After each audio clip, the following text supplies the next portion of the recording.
আজকে কিন্তু আমি তোমাদের সাথে শেয়ার করবো একটা হোমমেড ফেস স্ক্রাবারের রেমিডিস।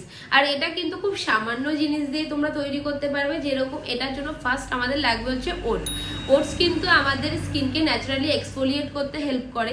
আর সেকেন্ড যেটা লাগবে সেটা হচ্ছে ইয়োগাটের মধ্যে কিন্তু থাকে ল্যাকটিক অ্যাসিড, যা আমাদের স্কিনকে ব্রাইট করা আর স্মুথ করতেও কিন্তু হেল্প করে। তো এটা রেডি কিভাবে করবে? এটা রেডি করার জন্য তোমাদের লাগবে 1 চামচ ওটস, তার মধ্যে তোমরা 1 চামচ ইয়োগাট নেবে। চাইলে তোমরা 2 থেকে 3 ড্রপ মধুও নিতে পারো। তিনটেকে খুব ভালো করে মিশিয়ে নেবে। তারপর স্কিনটাকে ভালো করে ধুয়ে এই মিশ্রণটাকে খুব ভালো করে সার্কুলার মোশনে রাব করবে। সার্কুলার মোশনে রাব করা হয়ে গেলে সেটাকে 10 মিনিট স্কিনে রেখে দিয়ে নর্মাল ঠান্ডা জল দিয়ে তোমরা স্কিনটাকে ভালো করে পরিষ্কার করে নেবে। বেস্ট রেজাল্টের জন্য কিন্তু তোমরা সপ্তাহে 2 দিন এটাকে অ্যাপ্লিকেশন করতে পারো। আর আমার দেওয়া হোম রেমিডিসগুলো কারা কারা বাড়িতে অ্যাপ্লিকেশন করছো অবশ্যই কিন্তু কমেন্টে জানাবে। কেমন কি রেজাল্ট আসছে সেটাও কিন্তু জানাতে একদম ভুলো না।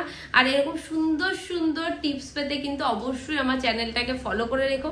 প্রতিদিন সন্ধ্যাবেলা কিন্তু আমি একটা করে এরকম হোম রেমিডিস আমার ফেসবুক পেজে আপলোড করে দেবো। তো টাটা সবাইকে।